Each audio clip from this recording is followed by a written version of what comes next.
وَلَقَدْ يَسَّرْنَا الْقُرْآنَ لِلذِّكْرِ فَهَلْ مِن مُّدَّكِرٍ نحمده ونصلي على رسوله الكريم أما بعد فأعوذ بالله من الشيطان الرجيم بسم الله الرحمن الرحيم رب اشرح لي صدري ويسر لي أمري واحلل عقدة من لساني يفقهوا قولي۔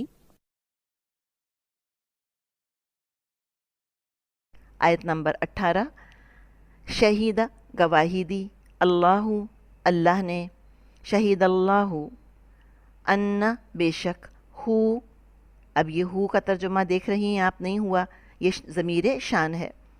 انہو بے شک، لا نہیں، الہ کوئی الہ، الا مگر، ہوا وہی، و اور، الملائکۃ فرشتوں نے، والملائکۃ و اور، اولو والے، العلمی علم، اولو العلمی علم والوں نے، قائماً قائم رہنے والے ہوتے ہوئے، بی پر، القسط انصاف، قائماً بالقسط، لا نہیں، الہ کوئی الہ، الا مگر، ہوا وہی، العزیز زبردست ہے، الحکیم حکمت والا ہے، هو العزیز الحکیم۔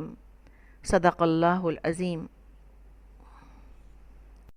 نحمده ونصلي على رسوله الكريم اما بعد فاعوذ بالله من الشیطان الرجیم بسم اللہ الرحمن الرحیم رب اشرح لي صدري ويسر لي امري واحلل عقدة من لساني يفقهوا قولي رب يسر ولا تؤثر وتمم بالخير اللهم إني أسألك علما نافعا ورزقا طيبا وعملا متقبلا يا مقلب القلوب ثبت قلبي على دينك آمین اللہم آمین۔ السلام علیکم ورحمۃ اللہ وبرکاتہ۔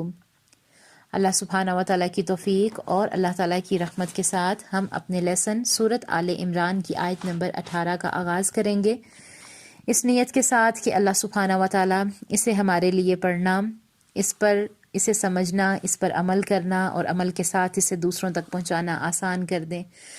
اللہ سبحانہ و تعالیٰ ہماری کوششیں، محنتیں ہم سے قبول فرمائیں اور ہمیں اپنے بہترین چنے ہوئے ان لوگوں کی صف میں شامل فرمائیں جس سے اللہ تعالیٰ راضی ہوتے ہیں، آمین۔ اپنے لیسن کا آغاز کرتے ہیں بہت ہی خوبصورت آیت سے۔ اللہ سبحانہ و تعالیٰ فرماتے ہیں، بسم اللہ الرحمن الرحیم،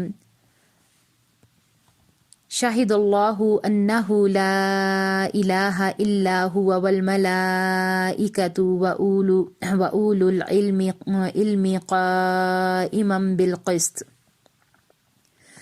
لا الہ الا هو العزیز الحکیم۔ اللہ، فرشتے اور اہل علم، یہاں پر دیکھیں کہ اللہ تعالیٰ، پھر اللہ تعالیٰ نے فرمایا کہ فرشتے، اور پھر ساتھ کہا اہل علم، اس بات کی گواہی دیتے ہیں کہ اللہ کے سوا کوئی معبود نہیں اور وہ عدل کے ساتھ دنیا کو قائم رکھنے والا ہے، اس غالب اور حکمت والے کے سوا کوئی عبادت کے لائق نہیں۔ شہادت کے معنی بیان کرنے اور آگاہ کرنے کے ہیں، یعنی اللہ تعالیٰ نے جو کچھ پیدا کیا اور بیان کیا، اس کے ذریعے سے اس نے اپنی وحدانیت کی طرف ہماری رہنمائی فرمائی۔ فرشتے اور اہل علم بھی اس کی توحید کی گواہی دیتے ہیں۔ اس میں اہل علم کی بڑی فضیلت اور عظمت ہے کہ اللہ تعالیٰ نے اپنے اور فرشتوں کے ناموں کے ساتھ ان کا ذکر فرمایا، تاہم اس سے مراد صرف وہ اہل علم ہیں جو کتاب و سنت کے علم سے بہرہور ہیں۔ یعنی دیکھیں کہ خود اللہ گواہ ہے کہ اس کے سوا کوئی عبادت کے لائق نہیں۔ ہمیں یہ بات الہامی کتابوں سے پتہ چلتی ہیں اور کائنات میں غور و فکر کرنے سے بھی پتہ چلتی ہیں۔ آج ہم دیکھیں کہ قرآن میں اللہ سبحانہ و تعالیٰ نے اس کی خود گواہی دے دی۔ جب کوئی مسلمان ہوتا ہے تو اللہ کے ایک ہونے اور نبی صلی اللہ علیہ وآلہ وسلم کے رسول ہونے کی شہادت کی گواہی دی جاتی ہے۔ یہاں اللہ خود گواہ ہے، یہ سب سے بڑی گواہی ہے، یہ گواہی والی آیت ہے۔ پر دیکھیں بڑی بڑی گواہیاں ہیں، فرشتوں نے اللہ کو دیکھا ہے وہ بھی گواہی دیتے ہیں، یا پھر یہ معاملے ہمارے علم میں نہیں لیکن فرشتے گواہی دیتے ہیں۔ آگے دیکھیں کہ اللہ تعالیٰ نے اپنے اور فرشتوں کے بعد اہل علم کا نام لیا ہے، سبحان اللہ، کہ اہل علم نے بھی گواہی دی۔ پورے قرآن میں علم کی فضیلت کے لیے کوئی اور آیت نہ بھی اگر ہوتی نا تو یہ ایک آیت ہی کافی تھی، لیکن اللہ سبحانہ و تعالیٰ نے دیکھیں کتنے خوبصورت طریقے سے یہ ہمیں بات سمجھا دی کہ اللہ کی گواہی کون دے سکتا ہے، وہ علم والا ہے۔ اللہ سے اصل تعارف علم سیکھنے کے بعد ہی ہوتا ہے۔ ایک اللہ کو تو جب ہم پیدا ہوتے ہیں تو بچپن سے جانتے ہیں نا کہ اللہ ہمیں پڑھائے جاتے ہیں اللہ تعالیٰ کون ہے، اللہ تعالیٰ کہاں رہتے ہیں، یہ باتیں ہوتی ہیں جب ہم چھوٹے بچے ہوتے ہیں، لیکن اور اب جب بڑے ہوتے ہیں تو اسی کو اب قرآن کو پڑھ کر اور سمجھ کر ہم نے یہ جانا ہے۔ علم حاصل کرنے سے دل اور دماغ کی حالت بدل جاتی ہے، ہمیں اللہ کے وجود کا احساس ہوتا ہے۔ سورۃ فاطر میں اللہ سبحانہ و تعالیٰ فرماتے ہیں آیت نمبر 20 میں کہ اللہ سے وہی بندے ڈرتے ہیں جو اس کی عظمت کا علم رکھتے ہیں۔ اللہ تعالیٰ سے خشیت علم حاصل کرنے کے بعد ہی حاصل ہوتی ہے، یہ کوئی ڈگری نہیں ہے۔ ان کو عقل والے بھی کہتے ہیں، جو کائنات میں غور و فکر کر کے اللہ کو عقل سے پہچان لیتے ہیں۔ سورۃ آل عمران ہی کی آیت نمبر 190 میں ہم پڑھیں گے، اللہ تعالیٰ نے فرمایا بلا شبہ آسمانوں اور زمین کے بنانے میں اور یکے بعد دیگر رات اور دن کے آنے جانے میں دلائل ہیں اہل عقل کے لیے۔ انسان کو اپنا فائدہ اور نقصان بھی نہیں پتا۔ اللہ تعالیٰ فرماتے ہیں کہ علم والا حساس ہو جاتا ہے، وہ سوچنے لگتا ہے، غور و فکر کرنے لگتا ہے، اپنے وقت اور اپنی صلاحیتوں کا استعمال کرنا اسے سمجھ آنے لگتا ہے۔ پچھلی آیت کے ساتھ اس آیت کا ربط ہے کہ دنیا کی چیزیں تو مل گئیں، پیچھے ہم نے کتنی اللہ سبحانہ و تعالیٰ کی نعمتوں کی بات کی تھی نا کہ دنیا کی چیزیں تو مل گئیں، کیا ہم نے ان چیزوں کو پانے کے بعد اللہ سبحانہ و تعالیٰ کو پا لیا یا پھر ہم ان چیزوں میں کھو گئے؟ حدیث کا خلاصہ ہے کہ اللہ کے نبی صلی اللہ علیہ وسلم نے فرمایا گھوڑے، ہم نے پیچھے پڑھا تھا گھوڑوں کے بارے میں نا، گھوڑے 3 وجہ سے پالے جاتے ہیں۔ ایک یہ کہ ان کو استعمال کیا جائے، دوسرا یہ کہ اللہ کے دین کو مدد دی جائے، مثال جہاد کے لیے، اور تیسرا فخر کے لیے۔ اپنے لیے سوچیں کہ گاڑی کیوں رکھی ہوئی ہے؟ اللہ کے دین کے کاموں کے لیے، استعمال کے لیے، دکھاوے یا ریاکاری کے لیے؟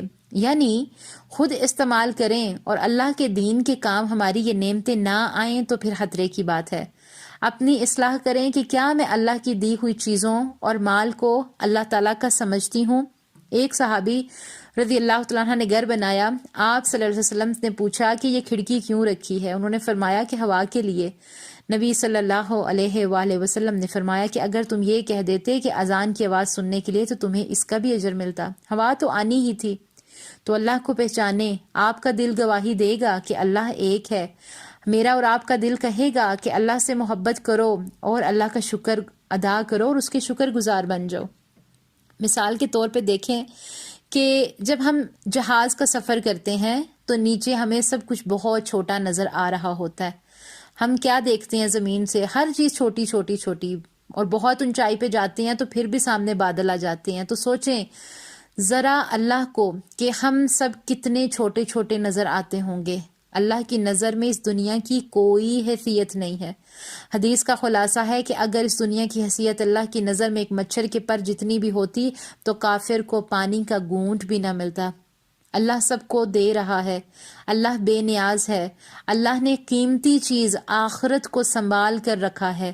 دنیا تو اللہ تعالیٰ نے مفت میں دے دی، مفت میں سب کو دے دیا اور سب کو دے رہا ہے۔ جنت کے لیے ہمیں نیکیاں چاہیے، اللہ کا دیدار کے لیے، اللہ کی رضا کے لیے ہمیں قربانیاں چاہیے، ہمیں دینی ہوں گی، وقت کی، نیند کی، اپنے آپ اور اپنی چیزوں کو اس طرح استعمال کرنا ہے ہم نے کہ آخرت کے لیے یہ کرنسی جمع ہو جائے۔